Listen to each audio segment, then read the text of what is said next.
આખો ઓવરવ્યુ છે ભાઈ આજે તમારા માટે.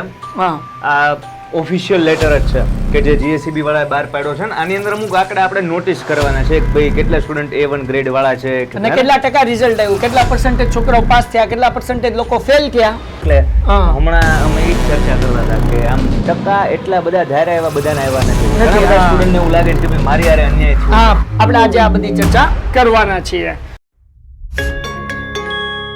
Painted, Painless Learning. હેલો, કેમ છો ડિયર સ્ટુડન્ટ્સ? હું છું તમારો દોસ્ત અને મોટો ભાઈ મેઘાણી સર અને મારી સાથે છે અનિરુદ્ધ સર. કેમ છો? હવે ધોરણ 12 નું રિઝલ્ટ કેવું આવ્યું એના ઉપરથી આપણે તાગ લગાડશું કે ધોરણ 10 નું રિઝલ્ટ કેવું આવશે. એટલે આ વિડીયો જે 12મું ધોરણ પાસ કરી ચૂક્યા છે અને જે 10મું ધોરણ હવે પાસ કરવાના છે અને જે 10માં આવ્યા છે અને જે 12માં આવ્યા છે બધા માટે અગત્યનો છે. તો શરૂઆત કરી દઈએ સાહેબ? Yes sir. ઓકે, તો ચલો. Yes sir. આખો ઓવરવ્યુ છે ભાઈ આજે તમારા માટે.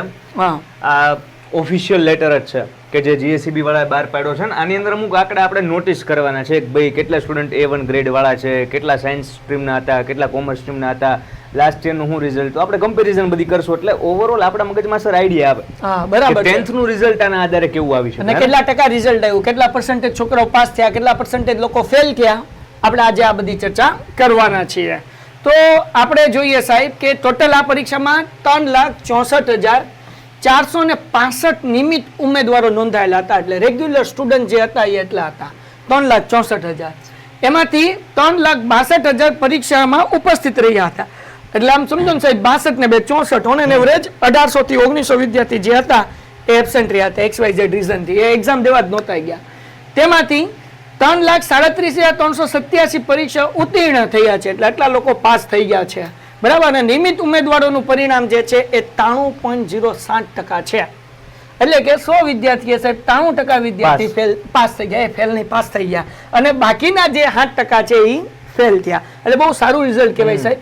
કારણ કે એક સમય હતો કોવિડ પહેલા કે 65% ઓન એન એવરેજ રિઝલ્ટ હતું. મતલબ 100 સ્ટુડન્ટ માંથી 65 જ પાસ થાય, 35 ફેલ થાય. ફેલ થાય. આ 93 પાસ કરી. 93. અને બીજું કે ગયા વર્ષે ચૂંટણી હતી એટલે બધાને એમ થયું કે રિઝલ્ટ સારું આપ્યું.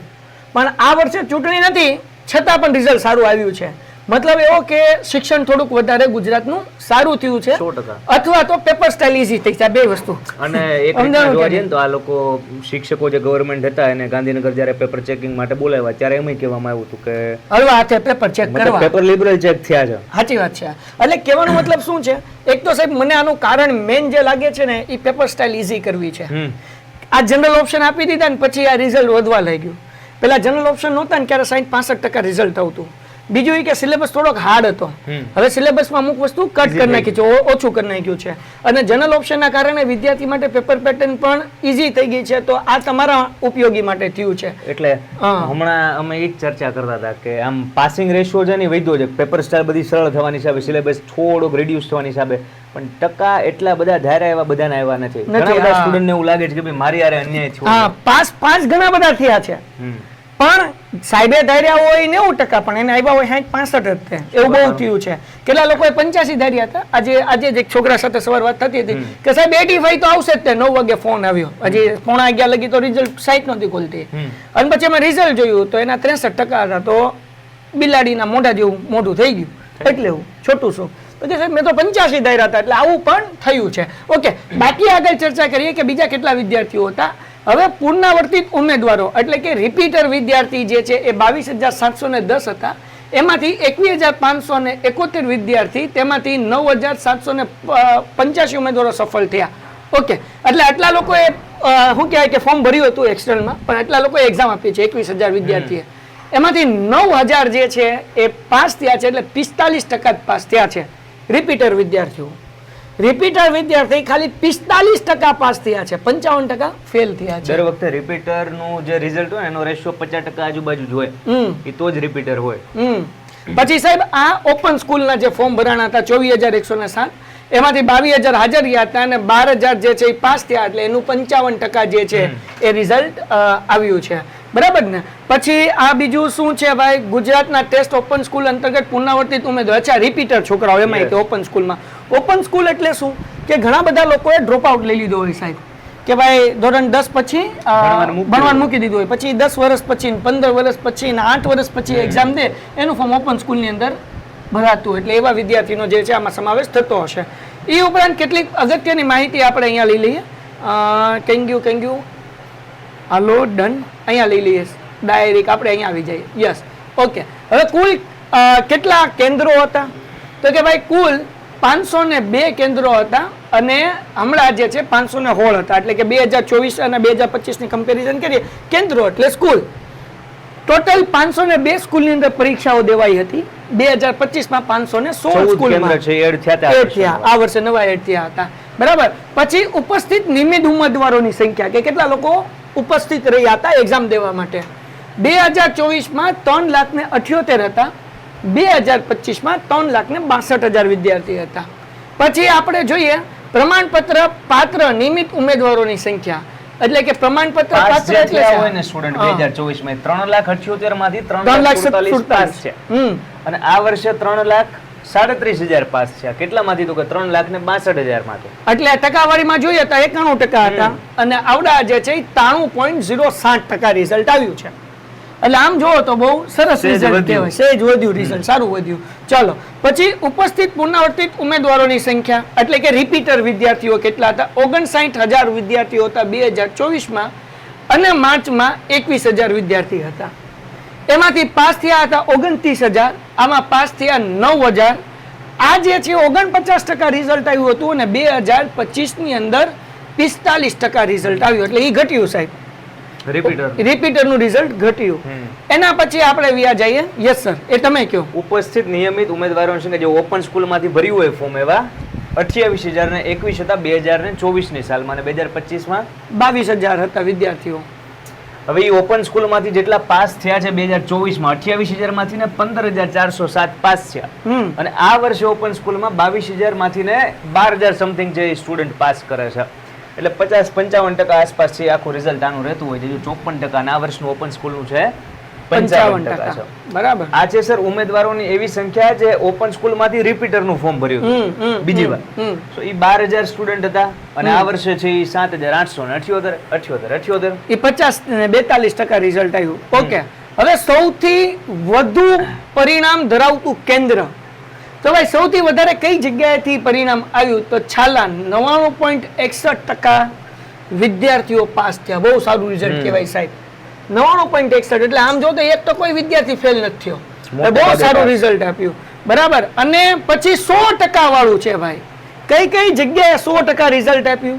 તો કે ભાઈ સપરેડા છે, પછી વાગરા, ચાંદ્રા, છાલા, લીમડોળા, મીઠાપુર, અમુક નામ તો એવા કે બોલતા નહીં આવડતું. જોયું નહીં, 100% રિઝલ્ટ છે. બધા પાસ, કોઈ ફેલ જ નથી. ગયા વર્ષનું આ હાઈએસ્ટ રિઝલ્ટ હતું કે કોઈ ડિસ્ટ્રિક્ટ હોય તો છાલા તો 99.61. આજે 100% વાળા 1 2 3 4 5 ને 6 સેન્ટર. વેરી ગુડ, બહુ સરસ, બહુ સરસ. સૌથી ઓછું હતું 51% જે હતું ખાવડા, અને એ ખાવડા જ છે. એટલે ખાવડા જગ્યા ગોતીને પેન્ટેડ એના માટે કઈક કામ કરે એવું કઈક આપણે કરશું. આપણે કઈક કરીએ. હાલો, ઓકે. ચલો, વધુ પરિણામ ધરાવતો જિલ્લો ભાઈ સૌથી વધુ જે છે એ 96.40% 24 માં બોટાદ હતો. હવે એને પાછળ મૂકીને આગળ નીકળી ગયું છે બનાસકાંઠા. 97.20% જે છે એ બનાસકાંઠાના વિદ્યાર્થીઓ પાસ થઈ ગયા. બહુ સરસ ભાઈ. 100% પરિણામ ધરાવતી શાળાની સંખ્યા કે ભાઈ એક પણ વિદ્યાર્થી ફેલ ન થયો હોય એવી શાળા કેટલી? તો 2024 માં સાહેબ 1,609 હતી અને 2025 ની અંદર 2005 સ્કૂલ. બહુ સારો રેશિયો કહેવાય બધી શાળા માટે અને એ શાળાના મેનેજમેન્ટ માટે. પણ એ સાહેબ એમાં છલ છે, કપટ છે. હું તમને સમજાવું. સાંભળો, આ છે ને આ બહુ હોશિયારના દીકરા હોય. મેં તમારી સામે જોયેલી શાળા છે સાહેબ. ધોરણ 11 ની અંદર જે વિદ્યાર્થીનું રિઝલ્ટ નબળું આવ્યું હોય કે ધોરણ 9 ની અંદર જે વિદ્યાર્થીનું નબળું રિઝલ્ટ આવ્યું હોય અને એ પ્રાઇવેટ સ્કૂલ હોય તો એ વાલીને બોલાવીને કે અમે તમારા છોકરાને ફેલ કરીએ કે અમે તમારા છોકરાને આગળ વધારી દઈએ પણ ફોર્મ એનું એક્સટર્નલમાં ભરશું. તો વાલી કે એના છોકરા રિઝલ્ટ તો બગડવા નહીં દે. એટલે એ શું કે ખબર કે તમારું છે કે નહીં, મારો છોકરો ભલે સ્કૂલમાં આવશે, રેગ્યુલર ભણશે, ક્લાસમાં બેઠશે, હાજરી પૂરાશે, પણ એનું ફોર્મ એક્સટર્નલમાં ભરાશે. હવે નબળા વિદ્યાર્થીનું એ શાળાવાળા વિદ્યાર્થીનું ફોર્મ એક્સટર્નલમાં ભરી નાખે અને પછી એમ કે 100% રિઝલ્ટ. એ નબળા વિદ્યાર્થીને તો રેગ્યુલરમાં ગણતા જ નથી. કે કેમ કે ફેલ થાય તો પાછું સ્કૂલના રિઝલ્ટ ઉપર અસર પડે. હા, તને કે 100% દેખાડી ન કે ને એટલે આ 2005 સ્કૂલો થઈ ને એ છાલ અને કપટ વાળી આમાંથી કેટલી ઈ ગોતવી અઘરી છે. મોટા ભાગની સ્કૂલમાં આવું ન હોય પણ અમુક સ્કૂલ છે કે જે ભાઈ આ વાસ્તવિક નહીં કાર્ય સાહેબ કરતા હોય. એમાં છે કે નહીં પ્રાઇવેટ સ્કૂલ જો ગવર્મેન્ટ સ્કૂલમાં તો કમ્પલસરી બધાનું ભરવું જ પડે એટલે પ્રાઇવેટ સ્કૂલ હું સમજુ છું ક્યાં લગી રાજ રમતમાં હાલત છે કારણ કે 100% દેખાડવું ને તો પછી લોચા પડે એમ.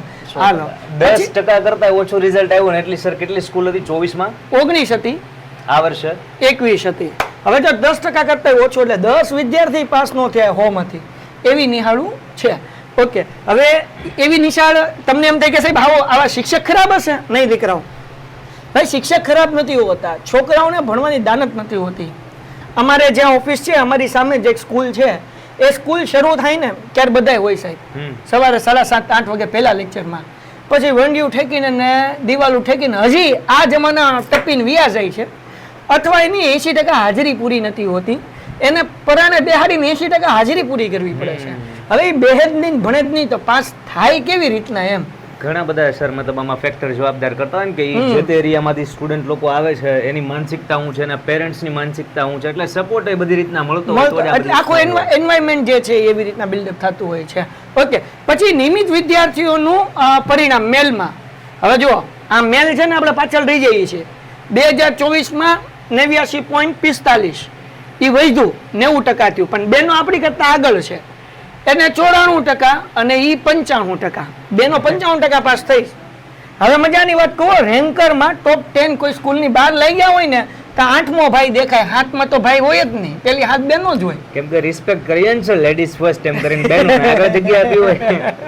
મહેનત કરજો એટલે મહેનત કરજો, બેનો આગળ નીકળે સારી જ વાત છે પણ ભાઈઓની પાછળ ન રહેવું જોઈએ. હવે તો આપણે નો રે આપણે થોડું પાછળ રહેવાય લે હવે આ જો સાહેબ છે હવે આવા કેમ્પેન આપણે લાવવા પડશે કે ભાઈ બોલો ભાઈઓ બહેનો એક કરો, આપણે બોલવું પડશે બહેનો ભાઈ એક કરો. એમાં હું છે કન્યા કેળવણીને બદલે હવે હું કુમાર કેળવણી શરૂ કરવી પડશે. મહેનત કરવાની છે એટલે હાલો આગળ દિવ્યાંગ ઉમેદવારોની સંખ્યા 2367 ઘટી 1814. 20% પાસિંગ સ્ટાન્ડર્ડ થી પાસ થનાર દિવ્યાંગ ઉમેદવારોની સંખ્યામાંથી કેટલા પાસ થયા? 564 અને 387 પાસ થયા. અને ગેરનીતિના કેસ મોસ્ટ વોન્ટેડ કેટલા કેસ હતા? 238 જે આ વર્ષે બહુ ઓછા થયા છે, માત્ર ને માત્ર 112 થયા છે. એટલે બહુ સારી વસ્તુ કહેવાય. એટલે એ લોકોને ફેલ થયા હોય અને કદાચ 1-2 વર્ષ પછી એ એક્ઝામ આપી શકતા હોય એવા. હવે કેટલા A1 ગ્રેડ કોને મળે છે? જે લોકોને 91 થી 100 માર્ક્સ હોય એને A1 ગ્રેડ હોય છે. પછી એવી રીતના A2, B1, B2, C1, C2 અને D. હવે જોઈએ કેટલા વિદ્યાર્થીઓ A1 હતા અને કેટલા A2 હતા એ આપણે જોઈ લઈએ હારવાર, બરાબર ને? હવે વિદ્યાર્થી મિત્રો આપણે એ જોઈ લઈએ કે ભાઈ કેટલા લોકોએ એક્ઝામ આપી હતી, એમાંથી કેટલા લોકો પાસ થયા છે અને કેટલા મીડિયમ વાળા છે. તો તમે જુઓ ગુજરાતી મીડિયમની અંદર વિદ્યાર્થી એક્ઝામ દેતા હોય હિન્દીમાં, મરાઠીમાં, ઉર્દુમાં, ગુજરાતીમાં અને ઓરિયા. હવે આ કઈ ભાષાથી ખબર નથી, કદાચ ઓરિયો બિસ્કિટ ખાઈને એટલે એવું ન હોય ભાઈ, મસ્તી કરું છું. તો કહેવાનો મતલબ એવો છે દીકરાઓ કે ગુજરાતી મીડિયમની અંદર સૌથી વધારે વિદ્યાર્થી હોય છે. 3,12,712 વિદ્યાર્થી એવા છે કે જે ગુજરાતી મીડિયમની અંદર એક્ઝામ દીધી હતી. અને સેકન્ડ હાઈએસ્ટ છે ઇંગ્લિશ મીડિયમની અંદર, એ 40,471 વિદ્યાર્થી જે છે એ દીધી હતી. એન્ડ થર્ડ જે છે હિન્દી મીડિયમમાં એક્ઝામ દીધી હોય, ગુજરાત બોર્ડનો સિલેબસ જ હોય પણ એની ભાષા જે છે હિન્દી મીડિયમ હોય, 9,622. અને પછી મરાઠી મીડિયમની અંદર 1,294 વિદ્યાર્થી હતા. બાકી ઉર્દુ છે, ઓરિયા છે. હવે આમાંથી 3,12,000 માંથી જે છે કેટલા હાજર રહ્યા હતા?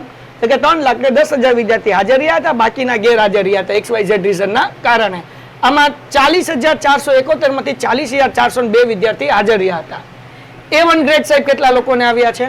4,368. A1 grade. હવે સાહેબ A1 ગ્રેડ એટલે જેને 90% ઉપર રિઝલ્ટ આવ્યું હોય એને A1 ગ્રેડ કહેવાય. હવે 99.99% વાળા ઘણા બધા વિદ્યાર્થી હોય, બરાબર, પણ હવે બધા લોકો એમ કે ગુજરાતમાં પહેલા નંબરે હરેક શાળામાં હોય અને બધા એમ જ લખે ગુજરાતના પહેલા નંબરે, એટલે ભાઈ પહેલા નંબર એક જ જણો હોય તો એ ખબર એમ ન પડે. એ 99.99% નો મતલબ શું થાય છે કે ભાઈ હાઈએસ્ટ માર્ક્સ જે વિદ્યાર્થી છે એ આ લોકોને છે. સમજાણું કે પછી જેમ માર્ક્સ ઓછા થતા જાય 99.98 થતા જાય, 99.97 થતા જાય, માર્ક્સ શું થતા જાય ધીરે ધીરે ઘટતા જાય. ઓકે, એટલે આવા જે છે વિદ્યાર્થી A1 ગ્રેડ વાળા. હવે A1 ગ્રેડ એટલે 99.99 વાળા જ નહીં, 90% ઉપર જેટલું પણ રિઝલ્ટ આવ્યું હોય એ બધા A1 ગ્રેડ કહેવાય. A2 વાળા સાહેબ 32,000 વિદ્યાર્થી છે, B1 વાળા 67,000 વિદ્યાર્થી છે, B2 વાળા 83,000 વિદ્યાર્થી છે, C1 વાળા 69,000 છે, C2 વાળા 29,000 છે અને D વાળા 2199 અને E1 એટલે સાહેબ ફૂદડી આપીને પાસ Mind કર્યા mind હોય. pass. માઇન્ડ એવા કેટલા જણા હતા ખાલી હોડતાલીને સાહેબ એના એટલે હું સમજાવું છોકરાઓને.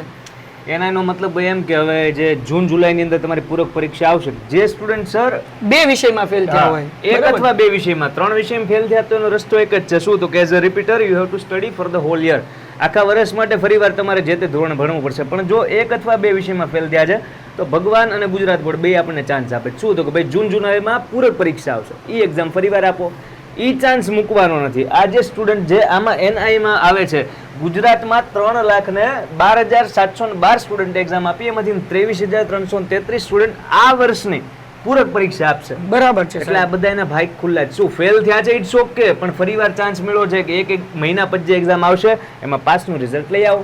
અને એના એટલે નીડ ટુ ઇમ્પ્રુવમેન્ટ. બરાબર, એટલે આમાં તમારે તમારું રિઝલ્ટ ઇમ્પ્રુવમેન્ટ કરવાની જરૂર છે. 10માનું તમારું રિઝલ્ટ આવશે ને ત્યારે સેમ આ જ રીતનો બધો ડેટા હશે. આ તમને અંદાજો આવે. જે 10th વાળા સ્ટુડન્ટ અત્યારના જોવે છે કે ભાઈ ગ્રેડ વાઇઝ કઈ રીતના આ લોકો ફોર્મેશન પાડતા હોય છે, નીડ ટુ ઇમ્પ્રુવમેન્ટમાં કેટલા સ્ટુડન્ટ હોય છે. એટલે જે સ્ટુડન્ટ સર આમાં ઘણા લોકોને એવું હોય કે એકાદા વિષયમાં ફેલ થયા હોય તો એને એમ થતું હોય પેપર ચેક આપણે કરાવવા છે ફરીવાર, મતલબ પેપર ખોલાવવા છે, તો એનું સાંભળો. મતલબ તો એ પેપર તમે બેટા છે ને ખોલાવો, વાંધો નથી. એક સબ્જેક્ટની અંદર ફેલ થયા અથવા બીજા સબ્જેક્ટની અંદર ફેલ થયા, પણ એ પેપર ખોલીને તમારી આગળ નવું રિઝલ્ટ આવે ને ત્યાં સુધી એક્ઝામ નજદીક આવી જાય અને પછી તમારી આગળ તૈયારી કરવાનો સમય ન રહે, એટલે પછી બાવાના બે બગડે અને તમારું એક વર્ષ આખું બગડે. તો તમારે શું કરવું જોઈએ કે ભાઈ તમે એક અથવા બે વિષયમાં ફેલ થયા છો તો પેપર ખોલાવો, પણ એની એક્ઝામની તૈયારી શરૂ કરી દો.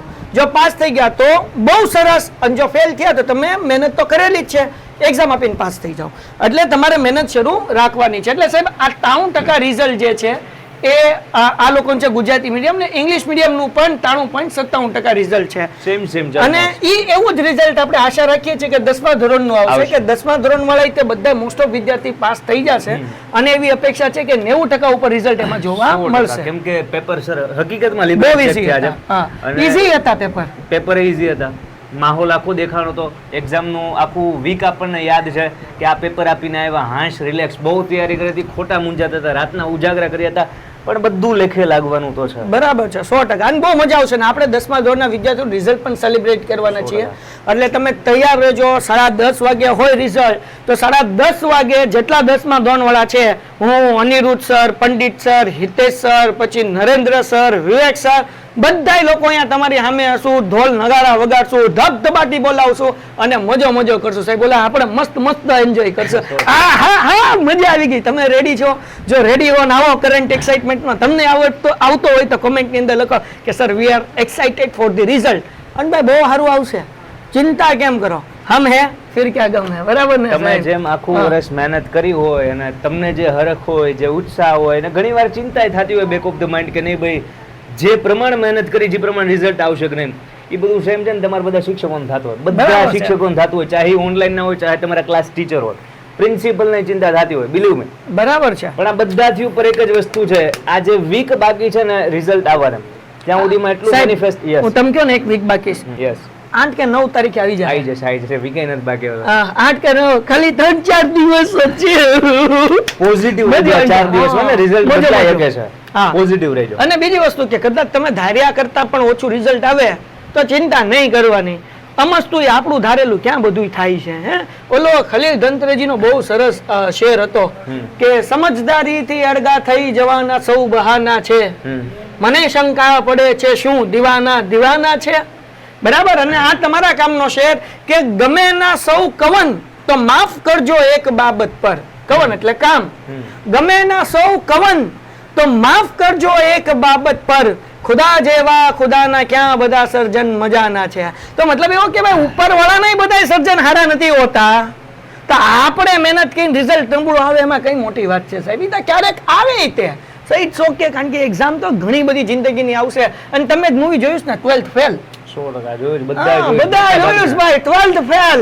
આઈએએસ નો ફૂલ ફોર્મ નહોતો આવડતો ને આઈએએસ બની જાય, પછી ક્યાં વાત ગઈ. ચિંતા નથી કરવાની, રિઝલ્ટ જે આવે ને એ ઉપરથી નક્કી થઈને આવ્યું છે ભાઈ. ડેસ્ટિની પહેલે જ નક્કી છે, જર્ની પહેલે જ નક્કી છે, હરખું હાલવાના આપણા હાથમાં. ઈ સાઈડ છે ને હમણાં જ તે હું આઈપીએલ ની મેચ જોતો, તમે ડેસ્ટિની ની વાત કરી ને, તો હરભજન સિંહ, સુરેશ રાયના અને અનિલ કુંબલે 3 જણા કોમેન્ટ્રી કરતા હતા. તો એ કઈક મેચની વાત આવી કે આ સ્ટેડિયમમાં અત્યારે જે ગ્રાઉન્ડમાં મેચ રમાય છે ને એ ગ્રાઉન્ડમાં અનિલ કુંબલે 10 વિકેટ લઈ લીધી. વાહ. એટલે ઓલા એમ કીધું કે ભાઈ તમને તો બહુ દુઃખ થયું છે, હરભજન ને એમ કીધું કે તમે એકેય વિકેટ ન લઈ ગયા, 10 અનિલ કુંબલે લઈ ગયા. એટલે હરભજને કીધું કે અનિલભાઈ ને મુझे एक भी विकेट लेने ही नहीं दी. तो अनिल कुंबले जवाब आप्यो કે नहीं भज्जी ऐसा नहीं है, ये तो डेस्टिनी थी, ये हर बार नहीं होता. એટલે આ ડેસ્ટિની હોય ને એ થઈ જાય આપણા ધાયરા કરતા પણ વધારે સારું, અને ક્યારેક આપણા ધાયરા કરતા પણ વધારે નબળું. તો એ શોખ કે ભાઈ વધારે મહેનત કરીને સેકન્ડ પ્રયત્ન કરવાનો, થર્ડ પ્રયત્ન કરવાનો, બીજી ઘણી બધી પરીક્ષા આવશે એમાં સારું લડી લેવાનું. અને હર વખતે નસીબ ખરાબ ન હોય, હર વખતે ઉપર વાળો તે આપણને ખરાબ ફળ ન આપે. ભગવદ્ ગીતાની અંદર શ્રી કૃષ્ણએ શું કીધું? મહેનત કરો પણ તમે ફળની ચિંતા ન કરો. તમે મહેનત કરો પણ ફળની ચિંતા ન કરો, બરાબર? એટલે ફળની બહુ ચિંતા નથી કરવાની. આપણે મહેનત કરી હશે તો યોગ્ય ફળ આપણને મળી જશે, અને કદાચ ઓછું મળ્યું તો પાછી મહેનત કરવાની, ચિંતા કરવાની નહીં. આ બધું શીખવાનું છે. આપણે બોલતા હોય ત્યારે મિસ્ટેક થાય છે. હા, તમારો રિઝલ્ટ આવે તો મિસ્ટેક થઈ ગઈ એક બે વિષય, ઇટ્સ ઓકે. શું ફેર હા, પડ્યો? જો અમે હસી લઈ લીધું ને, અમે હસી લઈ લીધું.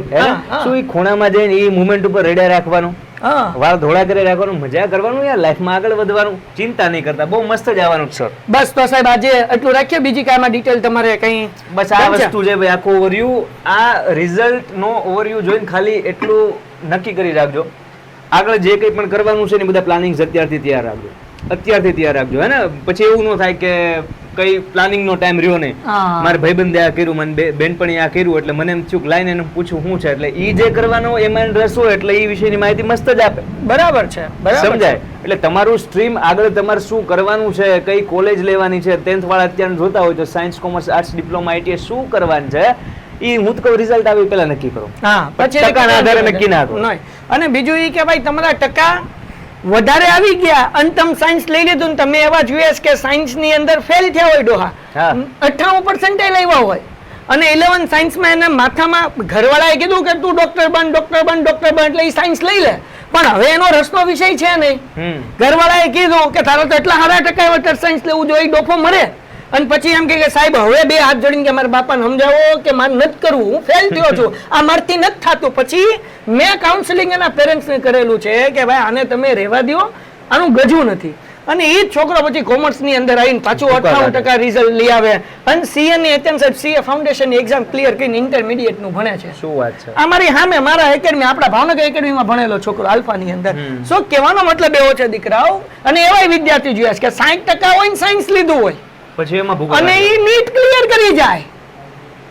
અરે સાહેબ હું તમને લાઈવ એક્ઝામ્પલ આપું, જરાય ખોટું. પરમ દિવસે મને એક ભાઈ મળવા આવ્યા, એની દીકરીને જે છે એની માસીની દીકરીને 2 વખત 10મા ધોરણની અંદર ફેલ થઈ.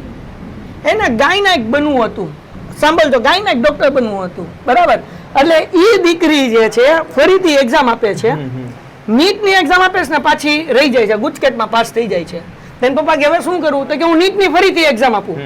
એ છોકરી નીટની અંદર ફરીથી એક્ઝામ આપીને જે 10માં 2 વખત ફેલ થઈ હતી, નીટમાં ફેલ થઈ હતી, રીનીટ આપીને પાસ થઈને ગાયનેક બની ગઈ. ગાયનેક પાસ કરી નાખ્યું સાહેબ. રસનો વિષય હોય ને એ કરે રાખવું ભાઈ, બરાબર ને? એટલે રિઝલ્ટ તો સારું આવી જાય જો એ લોકોને રસ હશે તો, બરાબર ને? બાકી વૈભવ સૂર્યવંશીને બેટ પકડાને બદલે હાથમાં માઇક પકડાઈ દીધું હોય તો 14 વર્ષની અંદર સ્ટાર નો બન્યો હોય. કી કરે બંદા કરે કી. હા, સમજાણું કે ને? એટલે એનો શોખ જ રમવું છે, તો એને બેટ પકડાઈ દીધું તો એનું કામ થઈ ગયું. એક ના ચેસ ની અંદર એનું રમવું જ ચેસ હતું ભાઈ, તો એ યુવાન હતો અને બની ગયો. તો કહેવાનો મતલબ એવો છે તમારા શોખનો વિષય છે એ કરશો તો તમને ફાયદો થશે. હું કોમર્સ અકાડું છું એટલે તમને એમ કહો કોમર્સ કહીને તમે હું અખાડ લેવો, હું કરી લેવો, કોમર્સ લઈ લ્યો ને ભાઈ, હું મારા ફાયદા માટે હું લેવા તમને વાત કરું. તમારો ફાયદો થાય તો મારો થશે જ ને ભાઈ. હે, ડિસિઝન લઈને પછી પછતાવા કરતા 1 અઠવાડિયું સાઈડમાં રહે અને ડિસિઝન લેતા પહેલા વિચારો, બહુ બધું વિચારો, બરાબર? પછી સ્ટ્રીમ પસંદ કરો ને. અને આ ડિસિઝન લીધું ને પછી ખોટું પડ્યું તો ઇટ્સ ઓકે ભાઈ. બધાય ડિસિઝન આપણે સાચા પડે એવું જરૂર નથી, ને ખોટા પડે તો નવા ડિસિઝન લેવા. ઓલું એક સરસ મજાની કહેવત છે, શું કહેવાય કે try fast, fail fast, make mistake, make mistake fast. હે, પછી એવું કંઈક તું જલ્દી ફેલ થા, જલ્દી શીખ અને પછી સફળ થઈ જા. 100%. તો ડિસિઝન ન લેવા કરતાં લઈ લેવું સારું રહે, બરાબર ને? તો આશા રાખું છું કે વિડીયો તમને ગમ્યો હશે. આ છેલ્લે ડાયરો જાય એવી ખબર હોય તો પહેલાં આ ડાયરો લઈ લે, પણ કંઈ વાંધો નહીં. જે લોકોએ છેલ્લે લગી જોયું એ કોમેન્ટમાં લખે કે અમે છેલ્લે સુધી વિડીયો જોયો, અને તમારે કેટલી અપેક્ષા છે 10મા ધોરણના રિઝલ્ટની લખો કોમેન્ટમાં, બરાબર ને સાહેબ?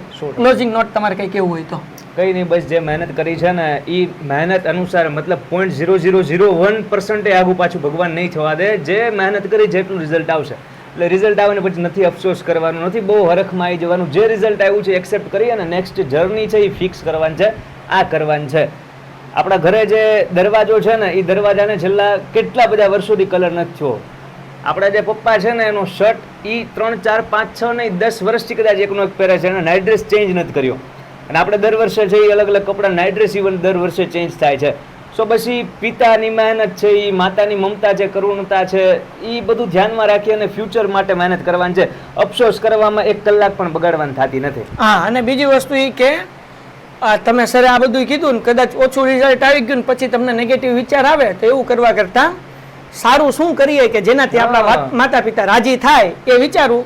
કંઈ ખરાબ પગલાં ભરવાથી માતા પિતા રાજી નહીં થાય, ઉલટા વધારે દુઃખી થશે. તમને કઈ ચિંતા થાય ને બિંદાસ કમેન્ટ કરી દેજો. બસ તમને ચિંતા થાય એક નંબર આપો, એ નંબર ઉપર તમે કોલ કરજો. ને મારો નંબર છે 72 લખો, નંબર લખો 72 86 86 71, toll free, open for all. ગમે ત્યારે કઈ પણ રિઝલ્ટ રિલેટેડ ચિંતા છે, સાહેબ ખરાબ રિઝલ્ટ આવ્યું, સાહેબ બહુ સારું રિઝલ્ટ આવ્યું, જે કેવું હોય બિંદાસ ફોન કરી દેજો એની ટાઈમ. હા, અને મેમ ઉપાડે તો કહેવાનું કે મને સર સાથે વાત કરવો એટલે કરાવશે. ચલો મળીએ છીએ નેક્સ્ટ વિડીયોમાં, ત્યાં સુધી ગુડ બાય એન્ડ ધન્યવાદ. Painted Painless Learning.